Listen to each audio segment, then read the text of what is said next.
कानपुर दादी नानी के दौर में बचत का प्रतीक रही मिट्टी की गुल्लक अब बिल्कुल नए रंग और आधुनिक डिजाइन में वापसी कर रही है।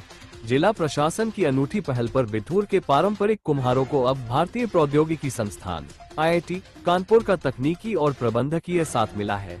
इसके तहत रंजीत सिंह रोजी शिक्षा केंद्र प्रोजेक्ट के जरिए स्थानीय कारीगरों को आधुनिक सिरामिक डिजाइनिंग, फिनिशिंग और पैकेजिंग की ट्रेनिंग देकर गुल्लकों को वैश्विक बाजार के अनुरूप आकर्षक बनाया जा रहा है।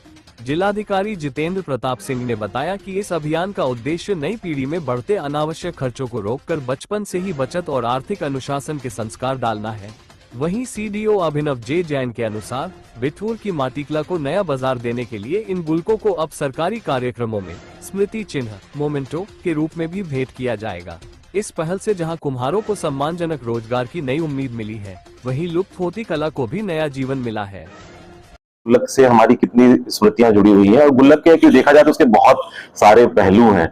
और इस समय माननीय प्रधानमंत्री जी की भी जो अपील है कि हम लोग बचत भी करें और वेस्टफुल एक्सपेंडिचर से बचें, तो गुल्लक तो सेविंग के कॉन्सेप्ट पे ही है और एक प्रकार से छोटी छोटी बचत से भी राष्ट्र का निर्माण होता है और लोगों में जो वेस्टफुल एक्सपेंडिचर को रोकने में भी गुल्लक सहायता होती है।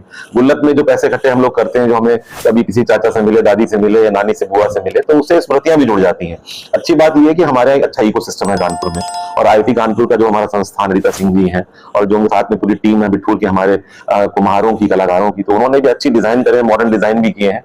तो हमने ये निर्णय लिया, हमने हमारे CDO साहब अभिनव जी हैं, कि हम लोग अपने कार्यक्रमों में सुवेनियर्स के रूप में फूलों की बजाय हम लोगों को गुल्लक भेंट करेंगे और उससे उनमें बचत की भावना भी बढ़ेगी। कानपुर से भी जुड़ेंगे, वो IIT से भी जुड़ा होगा और कुम्हारों की कला को भी वो स्थान मिल सकेगा कि जो देश की संस्कृति का हिस्सा रहा है, बचत बढ़ा रहा है, समसामयिक है इस समय है। और एक जो वेस्टफुल एक्सपेंडिचर को रोकने से जो एक खुशी मिलती है, जो एक सेल्फ डिसिप्लिन मिलता है, उसका भी जो बच्चों पर भी मैसेज जाएगा, बड़ों के पास भी मैसेज जाएगा। तो ये प्रयास हम लोगों ने किया। और यहाँ पे कानपुर के CDO